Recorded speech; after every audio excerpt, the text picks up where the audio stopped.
என்ன செய்யறாரு, ஒரு விக்கிரக சுருவங்களெல்லாம் செய்து விற்கிறாரு. அது கடவுளுக்கு பிடிக்கல. அதனால அவர் என்ன செய்யறாருன்னா, அந்த தேசத்தை விட்டு நீ வெளியே போன்றாரு ஆண்டவர். அப்போ தேராகோ ஆபிரகாம் அழைச்சிக்கிட்டு அவர் மனைவி சாராவும் அழைச்சிக்கிட்டு அவங்க கானான் தேசத்துக்கு போறாங்க. போகும்போது அப்பா அந்த ஆறான்ற இடத்துல அவங்க அப்பா இறந்துடுறாரு தேராகு. அதன் பிறகு ஆபிரகாமும் சாராவும் அந்த கானான் தேசத்துல தங்குறாங்க. அந்த இடத்துல தங்கும் போது அங்க எபிரோன்ல குடியேறாங்க.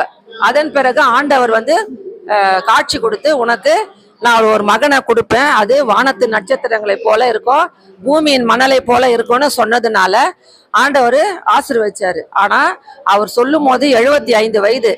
ஆனா அவர் சொல்லி 86 வயது வரைக்கும் அவருக்கு குழந்தை இல்லை.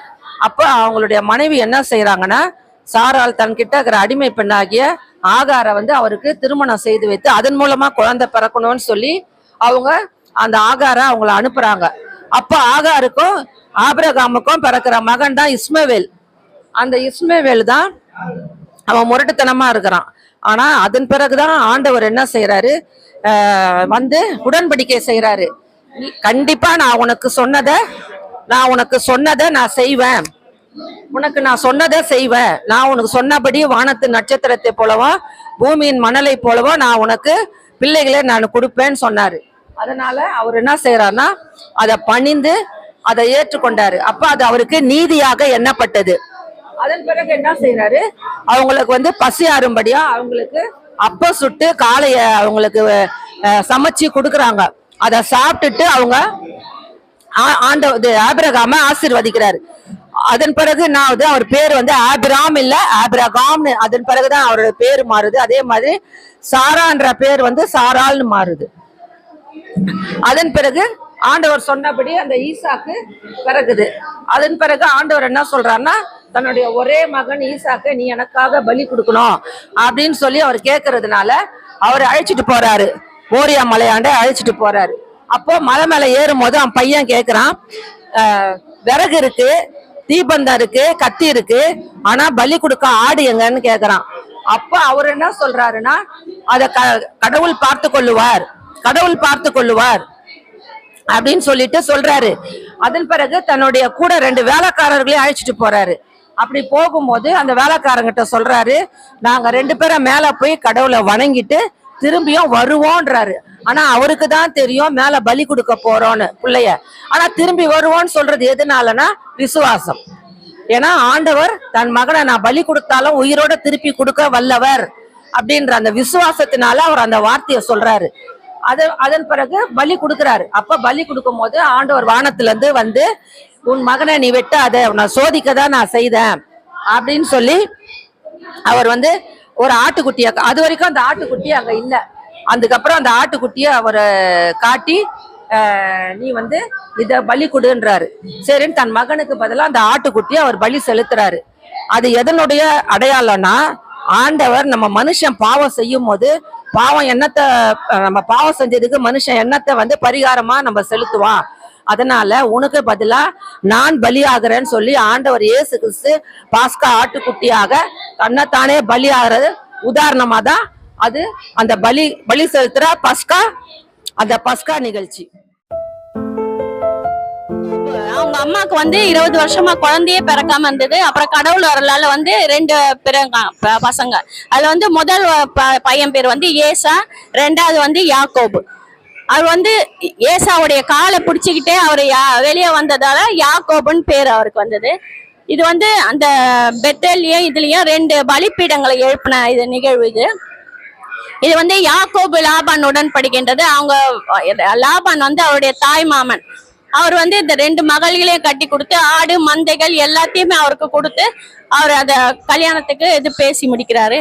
இது யாக்கோபு அந்த நல்ல சமைச்ச உணவை தான் அவருக்கு கொடுத்துட்டு அந்த ஆசீர்வாதத்தை, ஏசாவுடைய தலைமகனுக்குரிய ஆசீர்வாதத்தை அவர் வாங்கிக்கிறார். திருட்டுத்தனமா ஏமாத்தி வாங்கிக்கிறாரு. அது ஆசீர்வாதம். அதுக்கு உதவி அவங்க அம்மா உதவி செய்யறாங்க. நீ போய் ஃபர்ஸ்ட் அவன் வர்றதுக்குள்ள நீ நல்ல உணவை சமைச்சு கொடுத்து நீ அந்த ஆசீர்வாதத்தை பெறுன்னு அந்த ரோமம் நிறைஞ்ச அந்த முடி எல்லாத்தையும் போட்டு அவரை வந்து ஏமாத்தி அந்த ஆசீர்வாதத்தை பெறாரு. இது வந்து பெத்தேல்ல வந்து யாக்கோப் வந்து கனவு காண்றாரு. கல்ல வந்து தலையணையா வச்சுன்னு கனவு காணும் போது வானதூதர்கள் வந்து ஏறி இறங்குற மாதிரி, ஏனில ஏறி இறங்குற மாதிரி அவருக்கு கனவு வருது. அப்புறம் வந்து இது வந்து யாக்கோப் வந்து கடவுளுடைய தூதரோடு மற்போர் போகிறாரு. நான் வந்து இங்க இருந்து நான் என்னை போக விடு என்று சொல்லும் போது அப்போ அவர் வந்து சொல்றாரு, நீ ஆசி வழங்க நான் உன்னை போக விட மாட்டேன்னு. அப்புறம் வந்து இஸ்ரேல் என்று அவருக்கு பெயர் கொடுத்து அவர் ஆசீர்வதிக்கிறாரு. இது வந்து யாக்கோபின் கிணறு. இது வந்து அந்த யாக்கோபுடைய நிலத்துல அந்த கிணறு அப்போ பழைய ஏற்பாட்டுல வந்தது. வந்து புதிய ஏற்பாட்டுல சமாரிய பெண் தண்ணி எடுக்க வரும்பொழுது இயேசு சொல்றாரு, இந்த தண்ணி நான் கொடுக்குற தண்ணி வந்து ஜீவ தண்ணீரா இருக்கும், உன்னை எப்பவுமே தாகம் இருக்காதுன்னா அப்படின்னு அந்த தண்ணி எனக்கு கொடுங்க, நான் இனிமேல் வர வேண்டிய அவசியம் இல்லை, இவ்வளவு தூரம் வந்து நாங்க கஷ்டப்பட வேண்டியதுல இருந்து சமாரிய பெண் சொல்றாங்க. அதை இந்த சிம்பாலிக்கா நாங்க சொல்றோம். இது வந்து அந்த ஆபிரகாம்ல தோன்றி எல்லாருடைய அந்த 12 குலங்கள் யாக்கோபு வழியா தோன்றின 4 மனைவிகள், அதன் மூலமா 12 குழந்தைகள் அவருக்கு பெறுது. இது இந்த 12 குலத்தையும் கோத்திரத்தையும் இந்த இதுக்கு கொடுத்ததை வந்து சிம்பாலிக்கா நாங்க இதை வந்து மரமா செஞ்சு வச்சு. யோசேப்பின் சிறு குறும்படத்தை இறையிறக்கத்தின் அன்பியன் சார்பாக ஒளிபரப்புகின்றோம். யார் இந்த யோசேப்பு? இவர் யாக்கோபின் 12 பிள்ளைகளுள் ஒருவர். இவரை ஆண்டவர் கனவின் மன்னனாக ஆசீர்வதித்தார். யாக்கோபின் முதிர்ந்த வயதில் யோசேப்பு பிறந்ததால் அவரை மற்றெல்லா புதல்வரையும் விட அதிகமாக நேசித்து வந்தார். ஒரு நாள் யோசேப்பு தாம் கண்ட ஒரு கனவை தம் சகோதரருக்கு தெரிவித்தார். இதனால் அவர்கள் அவரை மேலும் அதிகமாய் வெறுத்தனர். அந்த கனவு என்னவென்றால், அவர்கள் வயலில் அறுத்த அரிகளை கட்டும் பொழுது திடீரென யோசேப்பின் அரிக்கட்டு எழுந்து நிற்க மற்ற சகோதரர்களின் அரிக்கட்டுகள் வணங்கின. மேலும் அவர் தாம் கண்ட வேறொரு கனவில், கதிரவனும் நிலாவும் 11 விண்மீன்களும் என்னை வணங்க கண்டேன் என்றார். இதன் பொருட்டு அவருடைய சகோதரர்கள் அவர் மீது மேலும் பொறாமை கொண்டனர். ஒரு நாள் யோசேப்பின் சகோதரர்கள் செக்கேமில் தம் தந்தையின் மந்தைகளை மேய்க்க சென்றனர். இதனால் யாக்கோபு யோசேப்பை அனுப்பி, தன் சகோதரர்கள் மந்தைகள் நலமாய் என்று விசாரித்து வந்து எனக்கு தெரிவி என்று சொல்லி அவரை வழி அனுப்பினார். அவர் புல்வெளியில் வழி தவறி அலைவதை ஒரு மனிதன் கண்டு அவரை விசாரித்து அவரிடம் சகோதரர்கள் தோத்தானில் இருப்பதாக கூறினார். தொலைவில் அவர் வருவதை கண்ட அவர்கள் தங்களுக்கு அருகில் வரும் முன் அவரை கொல்ல திட்டமிட்டனர். மேலும் அவனை கொன்றுவிட்டு ஒரு கொடிய விலங்கு அவனை தின்று விட்டதென்று சொல்வோம், அப்பொழுது அவனுடைய கனவுகள் என்ன ஆகும் என்று பார்ப்போம் என்றனர். இதை அறிந்த அவர் சகோதரர் ரூபன் அவரை அவர்கள் கையிலிருந்து தப்புவிக்கும் எண்ணத்தில் அவர்களை நோக்கி, நாம் அவரை சாகடிக்க வேண்டாம், அவரை பாலை நிலத்தில் உள்ள இந்த ஆழ்குழிக்குள் தள்ளி விடுவோம், அவன் மீது கை வைக்க வேண்டாம் என்று சொன்னார். அவர்கள் அருகில் வருவதற்காக காத்திருந்த சகோதரர்கள் அவர் வந்தவுடன் அவர் அணிந்திருந்த அழகு வேலைப்பாடுகள் நிறைந்த அங்கியை உரித்துவிட்டு அவரை ஆழ்குழியில் தூக்கி போட்டனர். அது தண்ணீர் இல்லாத வெறும் குழி. பின்பு அவர்கள் உணவருந்த அமர்ந்த பொழுது தூரத்தில் கிளையாதிலிருந்து வந்து கொண்டிருந்த இஸ்மயேலரின் வணிக குழுவை பார்த்தனர். அப்பொழுது யூதா, நாம் நம் சகோதரனை கொன்று அவன் இரத்தத்தை மறைப்பதனால் நமக்கு என்ன பயன்? வாருங்கள், நாம் இஸ்மயேலருக்கு அவனை விற்று விடுவோம் என்று சொல்லி யோசேப்பை வெளியே தூக்கி அந்த இஸ்மயேலரிடம் 20 வெள்ளிக்காசுக்கு விற்றனர். பின்னர் ரூபனும் அவர் சகோதரர்களும் யாக்கோபிடன் ஒரு கொடிய மிருகம் அவரை கொன்றுவிட்டது என்று கூறி ரத்தம் தோய்ந்த ஆடையை அவருக்கு காண்பித்தனர். அதை பார்த்தவுடன் யாக்கோபு தம் ஆடைகளை கிழித்துக் கொண்டு இடுப்பில் சாக்கு உடையை கட்டி கொண்டு பல நாட்களாய் தம் மகனுக்காக துக்கம் கொண்டாடினார். இஸ்மயேலரிடமிருந்து பார்வோனின் மெய்காப்பாளரின் தலைவனும் படைத்தலைவனுமாக போத்திபார் என்கிற எகிப்தியன் அவரை விலைக்கு வாங்கினான். ஆண்டவர் யோசேப்புடன் இருந்தார். ஆதலால் அவரோடு இருந்ததையும் அவர் தொட்ட காரியம் அனைத்தையும் ஆண்டவர் துலங்க செய்தார். இதனால் போத்திபார் அவரை தம் சிறப்பு பணியாளராகவும் வீட்டின் மேலாளராகவும் நியமித்து தனக்கிருந்த அனைத்தை அவர் பொறுப்பில் ஒப்படைத்தான். ஆனால் போத்திபாரின் மனைவி அவர் மீது தீய எண்ணம் வைத்திருந்தார். ஒரு நாள் வீட்டில் யாரும் இல்லாத நேரத்தில் யோசேப்பை தவறு செய்ய தூண்டினார். இதை அறிந்த யோசேப்பு அவள் கையில் தம் மேலாடையை விட்டு வெளியே தப்பி ஓடினார். ஆனால் போத்திபாரின் மனைவியோ தலைவனிடம் யோசேப்பு என்னை தவறாக நடந்தார் என்று சொல்ல போத்திபார் யோசேப்பை சிறையில் அடைத்தான். ஆனால் சிறை மேலாளன் பார்வையில் அவருக்கு தயை கிடைக்கும்படி ஆண்டவர் செய்தார். ஏனெனில் ஆண்டவர் யோசேப்புடன் இருந்தார். ஒரு நாள் பார்வோனின் 2 பணியாளர்களும் அவர்களுடைய கனவை யோசேப்பு விளக்கினார். மது பரிமாறுபவர், அப்பம் தயாரிப்பவர். அதில் ஒருவர் விடுதலை பெற்று சென்றவுடன் யோசேப்பு மறந்தார், தன்னை நினைவில் வைத்துக் கொள்ளவில்லை. ஆனால் எகிப்தின் மன்னன் பார்வோனுக்கு 2 ஆண்டுகள் கழித்து ஒரு கனவை தந்து அந்த கனவுக்கு யாரும் விளக்கம் சொல்ல முடியாத போது சிறையில் இருந்த விடுதலை பெற்ற அந்த மது பரிமாறுபவன் யோசேப்பை நினைவு கூர்ந்து மன்னனிடம் சொன்னார். மன்னனுடைய கனவிற்கு தகுந்த பதில் அளித்த யோசேப்பை எகிப்தின் ஆளுநராக நியமித்தார். அவர் தனது 30ஆம் வயதில் பணியாற்ற தொடங்கினார். ஒரு நாள் பஞ்சம் உலகம் முழுவதும் ஆட்கொண்ட பொழுது யோசேப்பின் சகோதரர்களும் அவர் யார் என்று அறியாமல் அவரிடம் வந்தனர். அவரை வணங்கினர். பின்பு தன்னை அவர் வெளிப்படுத்தின போது அவர்கள் அவரிடம் மன்னிப்பு கேட்டனர். ஆனால் யோசேப்பு உயிர்களை காக்கும் பொருட்டே கடவுள் உங்களுக்கு முன்னே என்னை எகிப்திற்கு அனுப்பி அருளினார். நீங்கள் எனக்கு தீமை செய்ய நினைத்தீர்கள், ஆனால் கடவுள் அதை இன்று திரளான மக்களை காக்கும் பொருட்டு நன்மையாக மாற்றிவிட்டார். யோசேப்பின் பொறுமை அவர் பாவத்தை விட்டு ஓடினதால் அவரை மிகுந்த உயரத்திற்கு அழைத்து சென்றது. அதுபோல நாமும் பொறுமையோடு பாவத்தை விட்டு விலகினால் நம் தீமைகள் எல்லாம் நன்மையாக மாற்றுவார் ஆண்டவர். இந்த குறும்படத்தை கண்டுகளித்த அனைவருக்கும் இறை இரக்கத்தின் அன்பியம் சார்பாக நன்றிகளை தெரிவித்துக் கொள்கிறோம். அன்பியத்தின் மூலமா எங்களுக்கு மோசஸை பற்றி கொடுத்துருக்காங்க. ஸோ மோசஸுடைய பிறப்புலேருந்து அவருடைய இறப்பு வரைக்கும் நாங்கள் இங்கே கண்காட்சியில் வச்சுருக்கோம். ஃபஸ்ட்டு மோசஸ் அவருடைய நாட்டில் வந்து அந்த அரசர் வந்து குழந்தைகள் எல்லாம் இதுமாதிரி அவரை கொல்றதுக்கு யாராவது குழந்தைங்க கொல்ல போகிறாங்க அப்படின்றதுக்காக நாட்டில் இருக்க எல்லா குழந்தைங்களும் ஆண் குழந்தைங்கள சாகடிக்க சொல்கிறாங்க. அப்போது அவருக்கு மோசஸ் பிறக்கிறார். மோசஸ் பிறந்து அவங்க அம்மா என்ன பண்ணுறாங்க, இதை கேள்விப்பட்ட உடனே மோசஸை தொட்டியில் வச்சு தண்ணியில் விட்டுடுறாங்க. தண்ணியில் விட்ட உடனே அவர் தண்ணியில் வந்துட்டே இருக்கும் போதோ அரசியார் பார்க்குறாங்க. அந்த நாட்டு அரசியார் பார்த்து அந்த குழந்தைய எடுத்து அவங்க வளர்க்குறாங்க. பல கலைகளை அவங்களுக்கு கற்றுத்தராங்க. ரைட்டுங்களா? அந்த நாட்டு அரண்மனையிலேயே அவர் வளர்றார். அடுத்தது கடவுளால் இது பண்ணி அவர் அழைப்பு கொடுக்குறார்.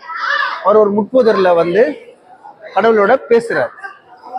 மோசே மோசேன்னு கூப்பிட்டு அவரோட பேசுறார். கடவுள், நீ வந்து இந்த இதோ வழி நடத்துறதுக்கு நீ இருக்கணும் அப்படின்னு சொல்லி அவரோட பேசுறார். பேசிட்ட பிறகு இந்த உபத்தைகள் எதுக்கு வருது?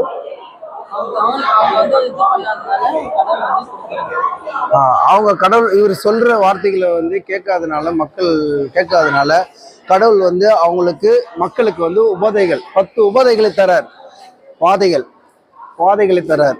தண்ணியை வந்து ரத்தமாக வருது, வெட்டிக்கிளிகள், அப்புறம் ஃபுல்லாக மணல், இது ஆடு மாடுலாம் இறந்துருது, அப்புறம் கொப்பளங்கள் வருது, எரிக்கல் வீசுகிறாங்க, வெட்டிக்கிளிகள் பறந்து, அப்புறம் ஃபுல்லாக இருட்டாயிடுது, உலகமே வந்து இருட்டாயிடுது, எல்லா குழந்தைங்களும் இறந்துடுறாங்க. சரியா? அந்த மாதிரி அடுத்தது அதுக்கப்புறம் மக்களை வந்து வழி நடத்துகிறார். மோசஸ் வழி நடத்தும் போகும்போது கடவுளுடைய அற்புதங்கள்லாம் செய்கிறார். அதில் வந்து ஒரு பாறையை வெட்டும் போது தண்ணி வருது.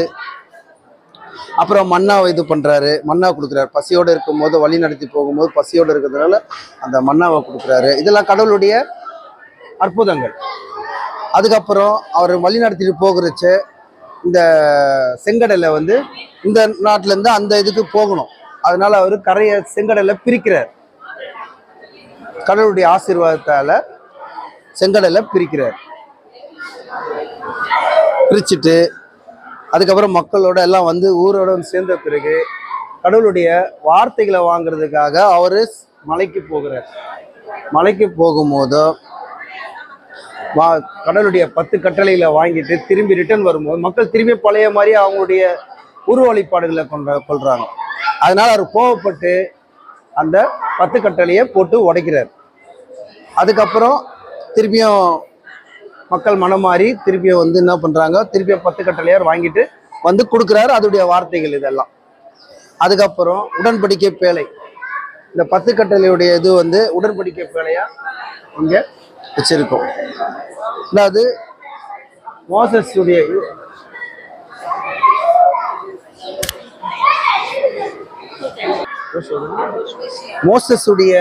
செஞ்சிருந்தால அந்த பணியை வந்து கடவுள் என்ன பண்றாரு, யோசுவாவோட ஒப்படைக்கிறார்.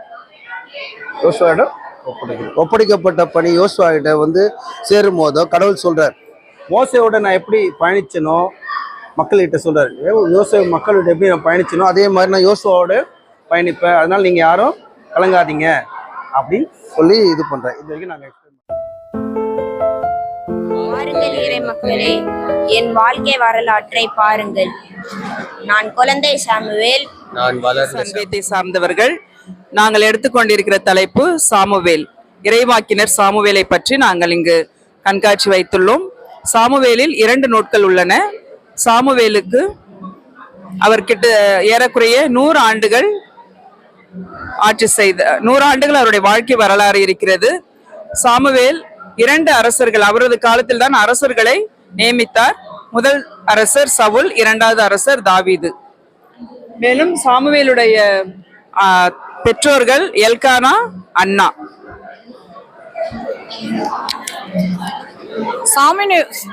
நாங்க சாமுவேலுடைய வாழ்க்கை வரலாறு கூற வந்திருக்கோம்.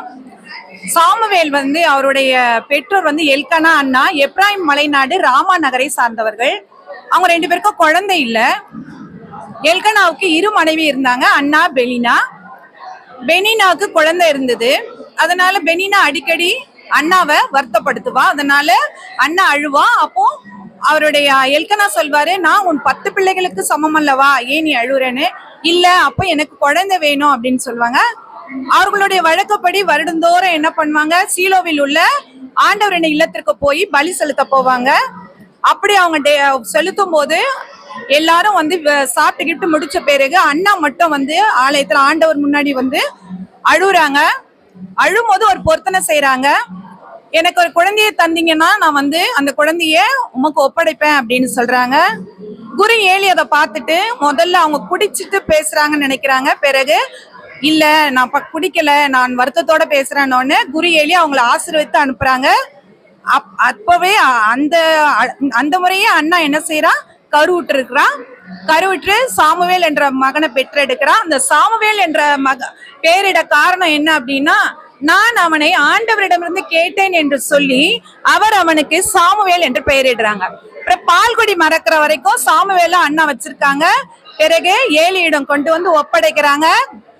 சாமுவேல் ஆண்டவருக்கு பணி செய்யறா போல சாமுவேல் வளர்ந்தார். ஆனா ஏலிக்கு 2 பிள்ளைங்க இருந்தாங்க. அவங்க ரொம்ப கீழ்த்தரமான புதல்வர்கள். அவர்கள் குருவினுடைய பிள்ளைங்கன்னு சொல்லிட்டு காணிக்க பொருட்கள் எல்லாம் அவங்க வந்து எடுத்துக்குவாங்க. கடவுளுக்கு படைப்பதற்கு முன்பாகவே எடுத்துக்குவாங்க. அதற்கு அப்புறமா வந்து ஒரு நாள் வந்து குழந்தை ஏலி தூங்கிட்டு இருக்கும் போது சாமுவேல் அப்படின்னு குரல் கேட்டது. அது உடனே இதோ அடியேன், என்னை அழைத்தீர்களான்னு சொல்லி ஏலி கிட்ட போய் நிக்கிறாங்க. இது போல 3 முறை அவரு கிட்ட போய் நிற்கும் போது ஏலி சொல்றாரு, அடுத்த முறை நீ அழைக்கும் போது பேசும் அடியேன் கேட்கிறேன்னு சொல்லுங்க அப்படின்னு சொல்றாரு. உடனே சாமுவேல் சாமுவேல்னு அடுத்த முறை ஆண்டவர் அழைக்கும் போது பேசும் அடியேன் கேட்கிறேன் அப்படின்னு சொல்றாங்க. அடுத்த பிறகு இப்படி இருக்கும் போது சாமுவேல் பெரிய மனிதர் ஆகிறார். ஏலி அவருக்கு திருப்பொழிவு செய்து வைக்கிறார். பிறகு இஸ்ரேலுக்கும் பெலிஸ்தருக்கும் எதிராக போர் நடக்குது. அதுல முதல் போர்ல அவர் வந்து தோற்றுறாங்க. 2வது போர்லயும் அவங்க வந்து என்ன பண்றாங்க அப்படின்னா, இஸ்ரேலர் என்ன பண்றாங்க, பேழை எடுத்துட்டு வந்து வச்ச உடனே அவங்க அதிர்ந்து எல்லாரும் சந்தோஷமா இருக்கவும் பெலிஸ்தருக்கு ஒரே பயமாயிடுது. ஐயோ, அவங்களுடைய ஆண்டவருடைய பேழையை வச்சிருக்காங்க, அதனால இந்த முறை அவங்க வெற்றி அடைஞ்சிருவாங்கன்ட்டு. ஆனா பெலிஸ்தேர் வந்து அதை ஒரு மந்திர பெட்டியாகவே நினைச்சாங்க. அதன் மீது ஒரு மதிப்பு மரியாதை வைக்கல. அதனால அந்த போர்லயும் அவங்க தோத்துட்டு நிறைய பேர் இறந்துட்டாங்க. அடுத்தது என்ன பண்றாங்க அப்படின்னா, பெலிஸ்தியர் அந்த உடன்படிக்கை பேழையை எடுத்துக்கிட்டு அவங்க ஊருக்கு எடுத்துட்டு போயிடுறாங்க. அப்படி எடுத்துட்டு போகும்போது அந்த போர்ல ஏலியனுடைய புதல்வர்கள் இறந்து போயிடுறாங்க. பிறகு ஏலியனுடைய புதல்வர்கள் இறந்ததை விட பேழை உடன்படிக்கை பேழை வந்து பெலிஸ்தர் எடுத்துட்டு போயிட்டாங்கன்ற செய்தி கேட்ட உடனே ஏலி வயதான 98 வயதுல அவர் என்ன பண்ணிடுறாரு, இறந்துடுறாரு. இறந்த பிறகு சாமுவேல் பெரியவராகி அவருடைய பணியை செய்ய ஆரம்பிக்கிறாரு. அப்ப அந்த நேரத்துல அவங்க போயிட்டு அந்த பெலிஸ்தர் கிட்ட இருந்த அந்த உடன்படிக்கை பேழையானது 7 ஆண்டுகள் இருந்தது. அந்த 7 ஆண்டுகள்லயும் அந்த நாட்டுல வந்து ரொம்ப கொடிய பஞ்சம், மூலக்கட்டி நோய்களால மனிதர்கள் பாதிக்கப்பட்டார்கள். எங்கேயுமே ஒரு செழிப்பே இல்லாம இருந்தது. அதனால அந்த பெலிஸ்தர் என்ன செஞ்சாங்கன்னா, இந்த உடன்படிக்கப்பட்ட பேழை வந்து நமக்கு வேண்டாம், ஏன்னா நம்மளுடைய தெய்வமே அந்த இடத்துல என்ன ஆயிடுது, விழுந்துடுது. அதனால இந்த பெட்டியை நம்ம அவங்களுக்கே அனுப்பிடலாம் அப்படின்னு சொல்லிட்டு அனுப்புறாங்க. அப்படி அனுப்பும் போதே பெலிஸ்தியர் அஸ்தோது, காசா, அஸ்கலோன், காத்து, எக்ரோன் அந்த 3 தலைவர்களுக்கு ஈடாக வந்து கேட்டிசம் பிள்ளைங்களுக்காகவே செஞ்சது. Rise and fall of king Saul. இல்லைங்க, rise and fall of king Saul. Israel முதல் அரச ஆண்டவரால் தேர்ந்தெடுக்கப்பட்டவர் ரிஜெக்ட் ஆயிட்டார். முதல் அரசன் ரிஜெக்ட் ஆயிட்டார். அவருடைய ரிஜெக்ஷனில் இது வந்து கிராஃப் லைன் மாதிரி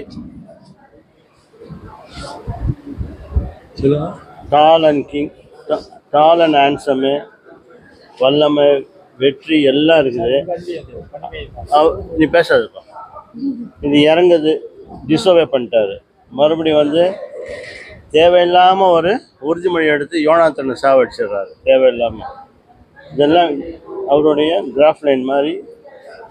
இசிஜி எடுத்தால் எப்படி இதை ஓடுது அந்த மாதிரி இதெல்லாம் வந்து ஒசரமான உயர்ந்ததுனால இது தாழ்ந்தனால. இப்போது கழுதை தேடி போகிற நேரத்தில் அவர் ஆண்டவர் சாமியிட்ட பேசி அவருக்கு திருப்பொழிவு பண்ணி இஸ்ரேல் மக்கள் அரசனாக்கிறார். சாமுவேல் வந்து சவுல் அரசன். இஸ்ரேலின் முதல் மன்னன் சவுல். அதுக்கு மேலே அவங்க அரசாங்கமே கிடையாது, வெறும் நீதி தலைவர் தான் இருந்தாங்க. முதல் மன்னன் அவன் தான். ஆனால் அதை அவன் தக்க வச்சுக்க முடியல, தப்பு பண்ணிட்டான். சாக்ரிஃபைஸ், அதாவது கீழ்ப்படிதல் தான் முக்கியம், பலி முக்கியம் இல்லை. ஆனால் இவர் என்ன பண்ணிட்டாரு, சவுல் சாமுவேல் வர வரைக்கும் காத்துக்கிட்டு இருக்க முடியல அவரால். ஆண்டவருடைய சாமுவேல் வந்து ஆண்டவர்கிட்ட பேசி அதுக்கப்புறம் தான் நேரம் குறித்து ஆட்கள் குறித்து போரிட போகலாமான்னு கேட்பார். இவர் தானே பலியிடுறார். அவசரம், ஆனால் தோத்துறாரு போய். ஆண்டவர் அவருடைய இதை வந்து அருவருக்கிறார். நீ கீழ்ப்படியில. இங்கே வந்து போருக்கு பிறகு இவருக்கு வந்து ஈவில் ஸ்பிரிட் வருது. தாவீது வந்து இந்த யாழை மீட்டு அந்த ஈவில் ஸ்பிரிட்டை ரிமூவ் பண்ணுவார். ஆனாலும் அவன் வந்து அதை சுத்தம் பண்ணதுக்கு நன்றி இல்லாமல் அவனே ஈட்டியால் குத்துறாரு. தப்பிச்சுக்கிறான் அவன். அப்போதுலேருந்து ஆரம்பிக்குது தாவீது அவர் திருத்திக்கிட்டே போகிறார். கடைசியாக அமலேக்கியர்கிட்ட போரிடும் போது சுற்றி வந்துட்டாங்க அமலேக்கியர். இனி தப்பிக்கிறதுக்கு இல்லை. நேரம் வரும்போது அவங்களால சாகக்கூடாது, நானே சாகணும், தண்ணியே குத்திக்கிறோம்.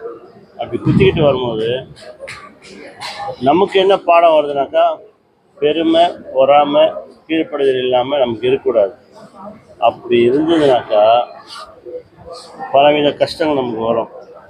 சொல்கிறேன், குறிப்பாக நமக்கு பொறாமை வரக்கூடாது, பெருமை மேட்டிமை வரக்கூடாது, கீழ்ப்படியாமல் வரக்கூடாது.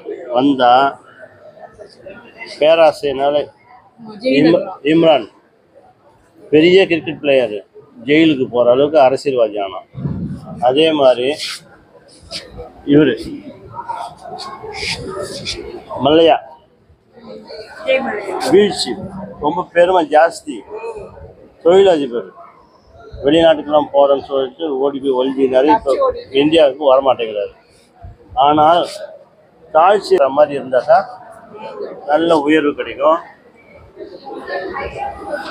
ஆண்டோட திருவுள்ளத்தின்படி கீழ்ப்படிஞ்சா அன்னை தெரசாவை போல ஒரு செயின்ட்டாக மாற முடியும். இதுதான் சவுலின் வாழ்க்கை தான்.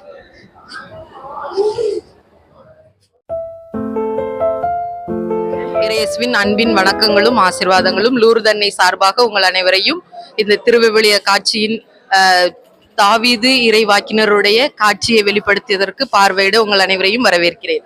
முதலாவதாக, தாவீது பெத்லெகேமில் பிறந்து ஒரு ஆடு மேய்ப்பனாக அழகிய தோற்றமுடையவராகவும் யாழ் மீட்டுவதில் மிக சிறந்தவராகவும் செயலாற்றி வந்தார். அவரை சாமுவேலை ஆண்டவர் அனுப்பி பெத்லெகேமில் உள்ள ஈசாவின் பிள்ளைகளை அபிஷேகம் செய்ய சொல்லுவார். ஈசாவின் பிள்ளைகள் ஒவ்வொருவராக ஈசாய் அழைத்து வரும்போது சாமுவேல் இவரில்லை என்று சொல்லும் போது மனிதன் முகத்தை பார்க்கிறார், ஆண்டவரோ இருதயத்தை பார்க்கிறார் என்ற காட்சி அதிலே நாம் பார்க்கின்றோம். கடைசியாக உனக்கு வேறு பிள்ளைகள் இல்லை, 7 பிள்ளைகள் வந்ததும் கடைசியாக உன்னுடைய பிள்ளைகள் யார் என்று கேட்கும்போது 8ஆவதாக ஒரு மகன் இருக்கிறான், அவன் ஆடு மேய்த்து கொண்டிருக்கிறான் என்று சொல்லும்போது ஆடு மேய்த்து அந்த சிறுவனை அழைத்து வரும்போது இவனே அந்த மகன் என்று ஆண்டவர் சாமுவேலுக்கு வெளிப்படுத்துகிறார். சாமுவேல் தாம் கொண்டு வந்த கொம்பின் மூலமாக ஆயிலை ஊற்றி தலையிலே ஊற்றி அவருக்கு அருள் பொழிவு செய்கிறார். அவர் அருள் பொழிவு செய்த பின்பு சவுலினுடைய அரசவையில் அவர் யாழ் மீட்டுகிறார். அவர் யாழ்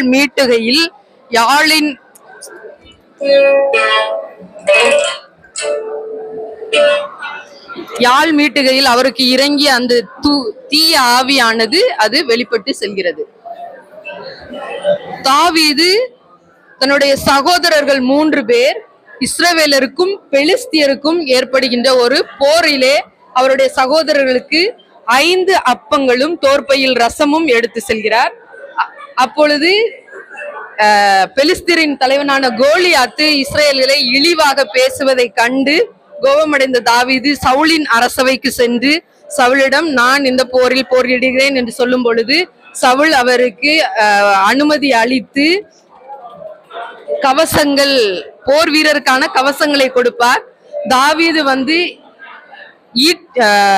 நான் ஆண்டவரின் பெயரால் போரிட போகிறேன் என்று சொல்லி அவரிடம் இருந்த தன்னுடைய சுழல் கவனை பயன்படுத்தி ஆற்றாங்கரைக்கு சென்று 5 கூழாங்கற்களை எடுத்து சென்று போரிற்கு சென்று சுழல் கவனை, நீ பெலிஸ்தியன் கோலியாத்து பேசும் பொழுது நீ ஈட்டியோடும் வாளோடும் வந்திருக்கிறார், நானோ நீ இழிவுபடுத்துகின்ற அந்த இஸ்ரவேலின் ஆண்டவரின் பெயரால் வந்திருக்கிறேன் என்று சொல்லி சுழல் கவலில் ஒரு கல்லை வைத்து சுழற்றி வீசும் பொழுது கோலியாத்தின் நெற்றியில் பட்டு கோலியாத்து கீழே விழுந்துகிறான்.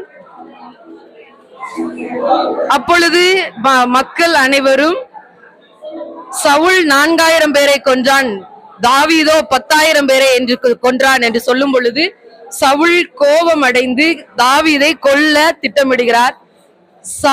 சவுலின் மகன் யோனத்தானுக்கும் தாவீதுக்கும் நல்ல ஒரு நட்பு ஏற்பட்டது. இதன் காரணமாக யோனத்தான் தாவீதின் உயிரை காப்பாற்ற முடிவு செய்து அதற்கு முன்னறிவிப்பார்.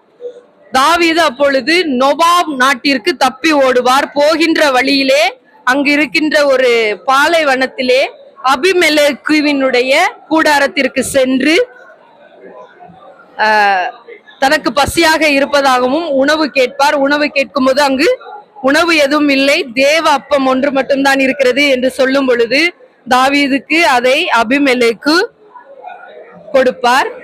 அப்பொழுது தாவீது வந்து அபிமெலேக்கிடம் தான் தப்பி ஓடி வந்ததை வெளிப்படுத்தாமல் தான் அரச வேலைக்காக பணியின் நிமித்தம் வருகிறேன் என்று சொல்லும் போது உன்னிடம் அதனால எதுவும் எடுத்துட்டு வரல, உங்ககிட்ட இருக்கிற ஏதாவது ஒரு பொருளை கொடுங்க அப்படின்னு கேட்கும் போது அபிமெலேக்கு சொல்வார் கோலியாத்தினுடைய வாள் மட்டும் இருக்கிறது என்று சொல்லி கோலியாத்தினுடைய வாளை தாவீதுக்கு கொடுத்து அனுப்புவார். தாவீது அங்கின்று சென்று அதுல்லா குகையில் தாவீது பதுங்கிக் கொள்வார். அங்கு அவரோடு 400 பேரும் அவரோடு பதுங்கி இருப்பார்கள்.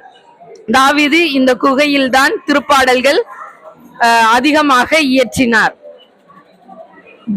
தாவீது அதற்கப்புறம் அரசவையில் சவுலுக்கு அப்புறம் அரசராக ஏற்படுத்தப்படுகிறார். தான் அரசர் ஆனதுக்கு அப்புறமா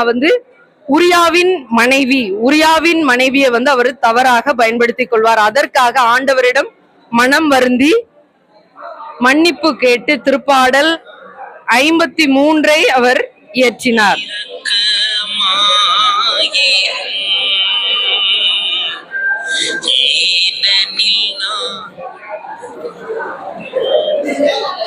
தாவீது அரசர் ஆனதுக்கு அப்புறமா ஏதோம், அமேலேக்கு, மொபாபு, எபிசாபு, அம்மால், ஆதாராம், சோபா, பெலிஸ்தியா போன்ற பல நாடுகளை கைப்பற்றினார். இந்நாட்டிற்கு எல்லாம் எருசலேமை தலைநகராக அறிவித்தார். எருசலேமின் தேவாலயத்தின் வாயில் இது. எருசலேம் தேவாலயத்திற்கு உடன்படிக்கை பேழையை எடுத்து செல்லும் போது தாவீது ஆரவாரத்துடனும் ஆர்ப்பாட்டத்துடனும் பாடி துதித்தார். உடன்படிக்கை பேழையினுள் 10 கட்டளை, ஆரோனின் துளிர்விட்ட கோல், மன்னா. தாவீது அரசர் வரை 14 தலைமுறைகள். தாவீது முதல் நம் ஆண்டவர் இயேசு கிறிஸ்து வரை 14 தலைமுறைகள், மொத்தம் 28 தலைமுறைகள். இறுதியாக இறைவாக்கினர் நாத்தான் எடுத்துரைத்த ஒரு வார்த்தை, பாவம் மறைந்திருந்தது, ஆனால் அது இறைவனின் பார்வையில் அது வெளிப்பட்டது. தாவீதின் இதயத்தை மிக துளைத்த அந்த ஒரு வார்த்தை. சூசையப்பர் அன்பியம் இறைவாக்கினர்கள் எங்களுக்கு கொடுத்த தலைப்பு, இறைவாக்கினர்கள் கடவுளுடைய செய்தியை மக்களுக்கு எடுத்து சொல்றவங்க இறைவாக்கினர்கள். இறைவாக்கினர்கள 2 பேர் இருப்பாங்க, பெரிய இறைவாக்கினர், சிறிய இறைவாக்கினர். அவங்களுடைய படம் இதுல டிஸ்பிளே பண்ணியிருக்கோம். எல்லா இறைவாக்கினர்கள் பெயரும் இந்த மரத்துல காட்சிப்படுத்தியிருக்கோம். அடுத்து அதுல எடுத்துக்கிற இறைவாக்கினர் அதுல 2, 3, 4 பேர் மட்டும் நாங்க டிஸ்பிளே பண்ணியிருக்கோம். அதுல எலியா வந்து யாவே ஆண்டவர் தான் உண்மையான கடவுள் அப்படின்னு அவரை வழிபடுவாரு. அப்ப அந்த ராஜா வந்து அவருக்கு எங்க பார்த்தாலும் அவருக்கு தண்டனை கொடுக்கணும் அப்படின்னு, மரண தண்டனை கொடுக்கணும் அப்படின்னு அவரை வந்து கட்டளை போட்டுருவாரு. அப்படி இருக்கும் பொழுது இவர் ராஜாவே சந்திச்சு, நான் வந்து நிரூபிக்கிறேன், கடவுள் யாவே ஆண்டவர் தான் உண்மையான கடவுள்னு நிரூபிக்கிறேன் அப்படின்னு சொல்லிட்டு என்ன பண்ணுவாங்க, இந்த கார்மேல் மலைக்கு வர சொல்லுவாங்க. கார்மேல் மலை மேல அவங்க பாகால வழிபடுற அந்த பொய் இறைவாக்கினர் என்ன பண்ணுவாங்க, பலிபீடம் கட்டி அந்த இதெல்லாம் வச்சு ரத்தத்தை கீறி அவங்க நிறைய கத்தி ஆட்டம் போட்டு பாட்டை பாடி கூப்பிடுவாங்க. அந்த பாகால் தெய்வம் வந்து வராது. அப்ப அதுக்கப்புறம் ஒரு மதிய வேலைக்கு அப்புறமா என்ன பண்ணுவாரு எலியா, 12 குளங்கள் சார்பா 12 கல் எடுத்து பலிபீடம் கட்டுவாரு. இந்த பலிபீடத்தை கட்டிட்டு அது மேல கட்டைகள்லாம் அடிக்கிட்டு அந்த கட்டைகள் மேல காளையை துண்டு துண்டா வெட்டி வச்சுட்டு அது மேல தண்ணி ஊத்த சொல்லுவாங்க.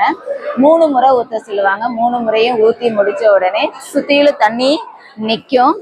தண்ணி சுத்தியிலும் நின்னதுக்கு அப்புறம் யாவே ஆண்டவர்கிட்ட ப்ரேயர் பண்ணும் பொழுது அவர் அந்த பலியை எடுத்துக்குவாரு. அப்ப அந்த ராஜாவும் யாவே ஆண்டவர் தான் மெய்யான தெய்வம் அப்படின்னு எல்லாருக்கும் சொல்லுவாரு.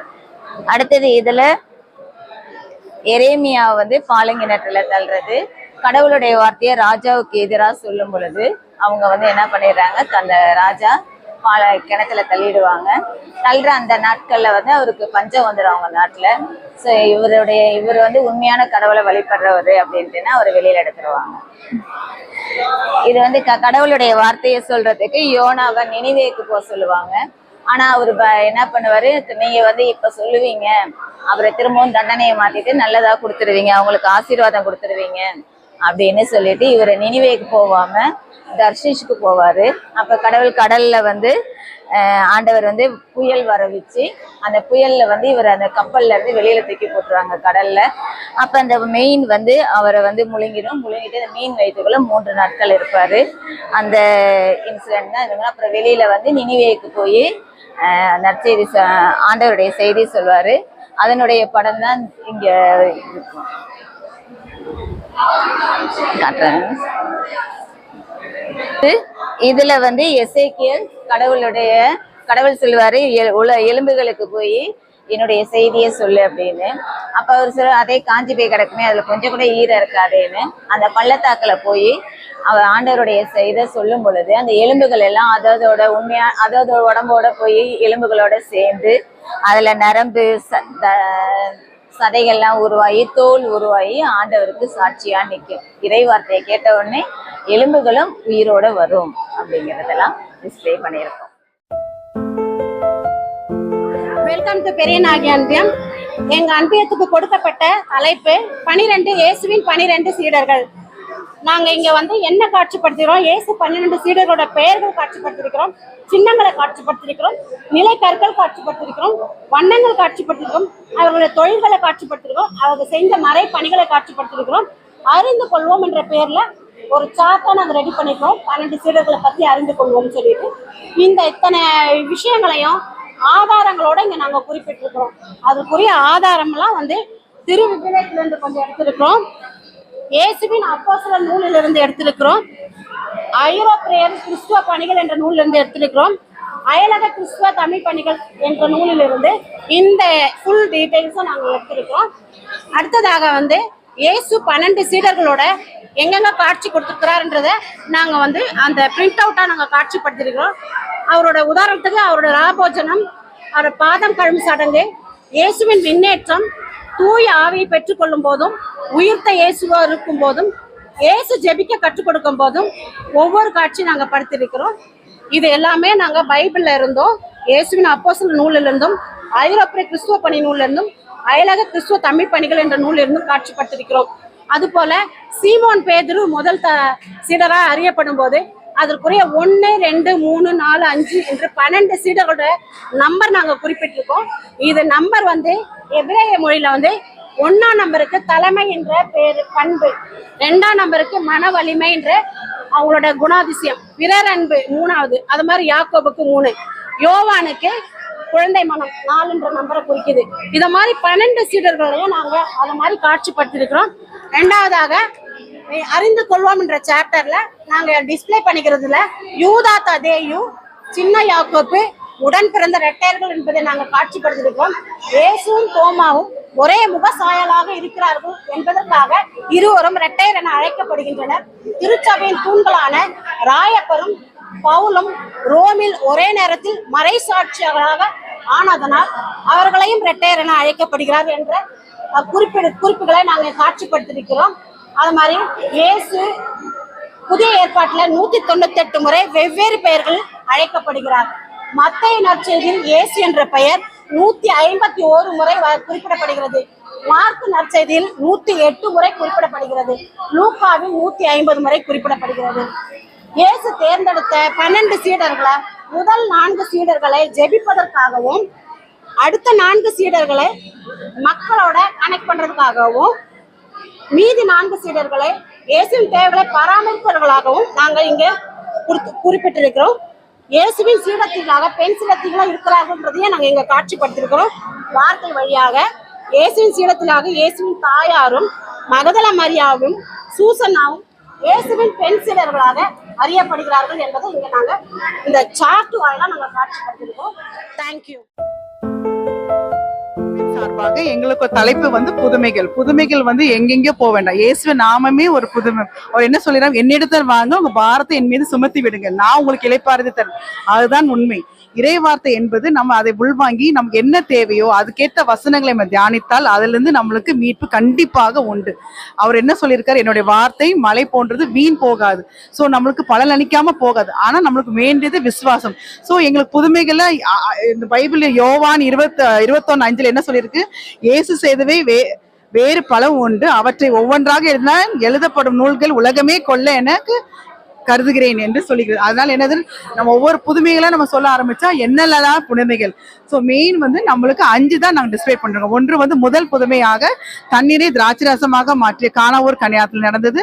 அதுக்கப்புறம் மலைப்பொழிவில் 5000 பேர் வந்திருந்தார்கள். அவங்களுக்கு வந்து வெறும் 5 அப்பம் 2 மீனை கொண்டு ஆண்டவர் வந்து 5000 பேர்களுக்கும் அந்த உணவு அளித்தார். எதனால? அவருடைய பரம தந்தையிடம் வேண்டி அந்த 5 அப்பம் 2 மீனும் பெருகி என்றது.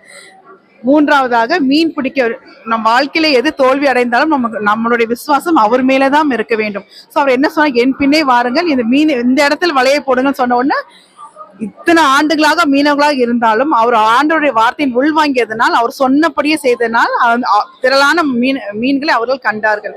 மூன்றாவது, 38 ஆண்டுகளாக முடக்குவாதனா இருந்த மகனை ஆண்டவர் உயிர்வித்தார். அதாவது எங்கேயுமே முடியாது, அவர் வீட்டிலதான் இருக்க வேண்டும் என்ற சூழ்நிலையில கூட மாற்றியது நம் ஆண்டவர். அவர்கள் விசுவாசத்தோடு அந்த கூடாரத்துக்கு அந்த இல்லத்தில் அதிகமான கூட்டம் இருந்ததால் வேறு இவரை பார்த்தால் போதும் என்ற நம்பிக்கையோடு அந்த கூடாரத்தை பிரித்து கொண்டு அந்த உள்ளே இறக்கினார். நம்பினார். அந்த விசுவாசத்தை ஆண்டு கண்டு அவரை எழுந்து நடக்க செய்தார். மூன்றாவது 12 ஆண்டுகள் இரத்த போக்கினால் அதாவது இப்போ இருக்கிற ஜென்ரேஷன்ஸ் எல்லாரும் ஸ்கேன் அது அப்புறம் எல்லா டெஸ்ட் பண்றதோட ஆண்டோட விசுவாசம், அந்த வசனத்தை வாசிக்க வேண்டும். என்ன வசனம்? மாடையை தொட்டாலே நான் போதும், ஆண்டவரே நீர் ஒரு வார்த்தை சொல்லும், நான் குணமடைவேன் என்று நம்பினாலே அந்த குணம். தேங்க்யூ. பனிமய மாத அன்பியா எங்களுக்கு கொடுக்கப்பட்டிருக்கிற தலைப்பு வந்து ஓமைகள். ஓமைகள் பத்தி நாங்க ஒரு 6 விஷயம் பண்ணியிருக்கோம். இது வந்து காணாமற் போன மகன் ஓமை. அவன் ஊதாரி மகன், அவன் அப்பாட்ட சொத்து பிரிச்சு கேட்குறான். அதை எடுத்துட்டு போய் ஃப்ரெண்ட்ஸோட கும்மாளம் அடிக்கிறான். அது காலியான பிறகு ஆட்டு கொட்டகையில சாப்பிட்றான். அவன் மனம் மாறி திருப்பி வரான். இப்போ தந்தை ஏற்றுக்கொண்டு அவனை வந்து சந்தோஷமா அவங்க வீட்டில் வரவேற்கிறாங்க. அதாவது வழி தவறி சென்ற மகன் மீண்டும் இறைவனிடம் திரும்புதல், இறந்தவன் உயிர் பெற்றான்ற மாதிரி அந்த கான்செப்ட். இது வந்து 10 கன்னியர் ஓமை. 10 கன்னியர்கள், இவங்க அறிவில்லாதவங்க, உள்ள இருக்கிறவங்க அறிவுடையவர்கள். அவங்க என்ன எடுத்துட்டு போனாங்க, அதாவது கடவுள் மேல் உள்ள அன்பினால் மட்டுமே ஒளிர முடியும் அப்படின்ற தலைப்புல மணமகனின் தோழியர் ஓமை. இது வந்து நமக்கு எல்லாருக்கும் மிக பரிச்சயமானது. நல்ல சமாரியன். அடுத்திருப்பவர் யார்? அடுத்திருப்பவர் நல்ல சமாரியனே, காப்பாத்தி கூட்டு வர்றது. இது விதைப்பவர் உவமை. மண்ணில் விழுந்த விதைகளை பறவைகள் கொத்தி தின்னுது. பாறை நிலத்தில் விழுந்தது வந்து சிலது முளைக்கும், வேர் இல்லாதனால வாடி போயிருது. முட்புதரின் நடுவில் விழுந்த விதை, இது வந்து நல்ல நிலத்தில் விழுந்த விதை 100 மேனி 60 மேனி 30 மேனியாக பலன் தரும். இது வந்து தாளந்துவமை. தாளந்துவமையினுடைய கான்செப்ட் என்னன்னா, தாளந்துன்றது காசு கிடையாது, நம்மள்ட்ட இருக்கிற திறமைகள். நல்ல திறமைகள் இருக்கிறவங்களுக்கு மேலும் மேலும் கடவுள் வந்து நிறைய கொடைகளை கொடுப்பாரு. உள்ளவர் எவருக்கும் கொடுக்கப்படும், இல்லாதவரிடம் இருந்து உள்ளதும் எடுக்கப்படும்ன்றது. முக்கியமா காசு கிடையாது, நம்மளுடைய திறமைகள் தான். இது வந்து காணாமற் போன ஆடு பற்றிய உவமை. அதாவது 100 ஆடு மேய்ப்பாரு, அதுல ஒரு ஆடு காணாம போயிடும். அந்த ஒரு ஆடை பற்றியே கவலைப்பட்டு அதை தேடி கண்டுபிடிக்கிற வரைக்கும் அவரு ஓயவே மாட்டாரு. கண்டுபிடிச்சா சந்தோஷப்படுவாரு. ஆனா மனம் மாறிய ஒரு பாவியை குறித்தே விண்ணுலகில் மகிழ்ச்சி. இவ்வளவுதான் நாங்க பண்ணிருக்கோம். நன்றி, வணக்கம். எங்களோட வந்து தலைப்பு வந்து இயேசுவின் போதனைகளும் பரிந்துரைகளும். நாங்கள் வந்து மத்தேயு நற்செய்தியில 5ஆம் அதிகாரத்துல இருந்து மழைப்பொழிவு வசனத்தை நாங்க படமா சித்தரிச்சிருக்கிறோம். அதுல வந்து 5ஆம் அதிகாரத்துல 3ஆம் வசனத்திலிருந்து 10ஆம் வசனம் வரைக்கும் நாங்க அந்த பேறு பெற்றோர், அமைதியை ஏற்படுத்துவோர் பேறு பெற்றோர், ஏனெனில் அவர்கள் கடவுளின் மக்கள் என அழைக்கப்படுவர், அவர் அத்தனை போதனைகளையும் நாங்க வந்து படமா சித்தரிச்சு வச்சிருக்கோம். இயேசு சொன்ன வார்த்தைகள்: எப்பொழுதும் மகிழ்ச்சியாய் இருங்கள், இடைவிடாது இறைவனிடம் வேண்டுங்கள், எல்லா சூழ்நிலையிலும் நன்றி கூறுங்கள். அது முக்கியமானது. இயேசுவின் வார்த்தையை கேட்டு செயல்பட்டவரும் பாறை வீடு கட்டப்பட்ட வீடு, செயல்படாதவருக்கு மணல் மீது கட்டப்பட்ட வீடு. இப்படி குட் சமாரிட்டனை பற்றி அவர் எடுத்து உரைத்தாரு. மற்றும் நீதியின் பொருட்டு துன்பப்படுவோர் பேறு பெற்றோர், ஏனெனில் விண்ணரசு அவர்களுக்கு உரியது என்று கூறினார். மற்றும் இங்க சாமுவேல் எப்பொழுதும் சொன்ன மாதிரி, மக்கள் முன்னிலையில் என்னை ஏற்றுக்கொள், விண்ணுலகில் இருக்கும் என் தந்தையின் முன்னிலையில் நானும் ஏற்றுக்கொள்வேன் என்றார். இந்த வார்த்தையின்படி யூதர்கள் எல்லாம் ஒன்று சேர்ந்து இயேசுவினுடைய போதனைகளையும் பரிந்துரைகிறார். இந்த அப்பத்தையும் மீனையும் அவர் ஆசீர்வதித்து, அவர் கூறின 5 அப்பங்களும் 2 மீன்களையும் 5000 பேருக்கு பங்கிட்டதை உணர்த்தும் வகையில் நாங்கள் செயல்பட்டிருக்கிறோம். அனைவருக்கும் காலை வணக்கம். இன்று பிரான்சிஸ் சவேரியார் அன்பியம் சார்பாக உங்கள் அனைவரையும் வரவேற்கின்றேன். இன்று எங்களது தலைப்பு விவிலியத்தில் பெண்கள். இந்த தலைப்பை நாங்கள் 2ஆக பிரித்திருக்கிறோம். பழைய ஏற்பாட்டு பெண்கள், புதிய ஏற்பாட்டு பெண்கள். பழைய ஏற்பாட்டில் ஏவாள், தெபோரா, அன்னா, ரூத், எஸ்தர், சாராள் இவர்களின் குறிப்புகள் இங்கே வைக்கப்பட்டுள்ளனர். மற்றும் புதிய ஏற்பாட்டில் Elizabeth, Martha, Maria, Priscilla, Magdala Maria, சமாரிய பெண் மற்றும் மாதாவின் குறிப்புகளும் இங்கே வைத்துள்ளனர். இந்த கண்காட்சியில் நாங்கள் தேர்ந்தெடுத்த தேர்ந்தெடுத்த மாடல் வந்து டெபோராவினுடையது. இந்த டெபோரா யார் என்றால் வந்து அவங்க வந்து ஒரு தீர்க்கதரிசி, ஒரு அரசி, அப்புறம் ஒரு ஒரு ஒரு நீதி தலைவர். ஸோ ஒரு விமென், ஷி டிட் 3 roles. ஒன்று, she was a queen, a profit and a judge. So இவங்க பார்த்தீங்கன்னாக்கா இவங்களுடைய மெயின் ரோல் என்னன்னாக்கா, இஸ்ரேல் மக்கள் வந்து அடிமைத்தனத்தில் இருக்கும் போது அவங்கள மீட்டெடுத்து வந்த ஒரு மாபெரும் அரசி. ஸோ பெண்கள் வந்து தெபோரா மூலயமா கற்றுக்க வேண்டியது என்னன்னாக்கா, அவங்க நல்ல தைரியத்தினோடும் தன்னம்பிக்கையோடும் இருக்கின்றது தான் இந்த டெபோரா மூலயமாக குறிப்பிட்டது. இது பார்த்தீங்கன்னாக்கா இது டெபிக்ட் பண்ணுறது வந்து இந்த வாரோடைய அவங்க போரிட்ட இடம். இது அவங்க ஈஜிப்ட்ல போரிட்டு பண்ணாங்க, அதோடைய பிரமிட்ஸு, அப்புறம் அவங்க அரசி, அவங்களுடைய படைகள். இப்போ அடுத்தது வந்தீங்கன்னாக்கா இந்த மாடல் வந்து எதை பற்றி குறிக்குதுனாக்கா, இயேசுவும் சமாரிய பெண்ணுக்கும் நடந்த உரையாடலை பற்றி. இந்த உரையாடலை நீங்கள் பைபிளில் படித்தீங்கன்னாக்கா இனிஷியலாக வந்து சமாரிய பெண் இயேசு வந்து ஐயான்வாங்க. அந்த கான்வர்சேஷன் ப்ரோக்ரஸ் பண்ண அதை வந்து அவங்க என்ன சொல்லுவாங்கன்னாக்கா போதகரேன்னுவாங்க. இந்த கான்வர்சேஷன், இந்த உரையாடல் முடியும் போது அவங்க வந்து ஆண்டவரே, இறைவனே அப்படின்ற மாதிரி முடிப்பாங்க. ஸோ இது மூலமா என்ன சொல்ல இருக்குதுனாக்கா, இறைவார்த்தை நம்ம உள்ளுக்குள்ள போக போக நம்மளுக்கு மனமாற்றம் அடையணும். அதே தான் இந்த சமாரிய பெண்ணும் மனமாற்றம் அடைஞ்சாங்க. அதே தான் எலிசபெத் மாதா கப்ரியேல் தூதருடைய செய்தியை கேட்ட உடனே எலிசபெத் அம்மாளுக்கு ஓடோடி பண்ண காரியமும் அதே தான். அதே மாதிரி தான் இவங்களும் இறைவார்த்தையை கேட்டு அதை அவங்களுக்குள்ள மட்டும் வச்சுக்காம அவங்க போய் அந்த மக்களுக்கு, அவங்க ஊர் மக்களுக்கு தெரிவித்தது தான் இந்த மாடல் பற்றி குறிக்கிறது. அதே மாதிரி புதிய ஏற்பாட்டில் நாங்கள் போடும் போது ஒரு யாருக்கும் தெரியாத ஒரு பெண்மணியை போட வேண்டும் அப்படின்னு முடிவு செய்யும் போது நாங்கள் தேர்வு செய்த பெண்மணியின் பேர் தான் பிரிஸ்கில்லா ஆர் பிரிசில்லா. இவங்க யாருன்னா, பவுலடியார் திருத்தூது பணி பண்றதுக்கு ரோம் நகரில் பண்றதுக்கு முக்கியமான துணையாக இருந்தவர் இந்த பிரிஸ்கில்லா. இவங்களும் அவங்களுடைய துணைவி, ஹஸ்பண்ட், பேசிக்கலி ஹஸ்பண்ட், அவங்களும் சேர்ந்து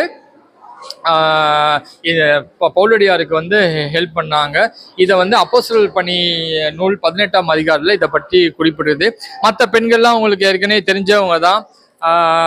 பழைய ஏற்பாட்டில் வந்து ஏவாள், தெபோரா, சாரா, எஸ்ட்ரா, ஹன்னா, ரூத் மற்றும் புதிய ஏற்பாட்டில் இருக்கிற பெண்களையும் உங்களுக்கு எல்லாருக்குமே அறிமுகப்படுத்தியிருக்கோம். நன்றி, வணக்கம்.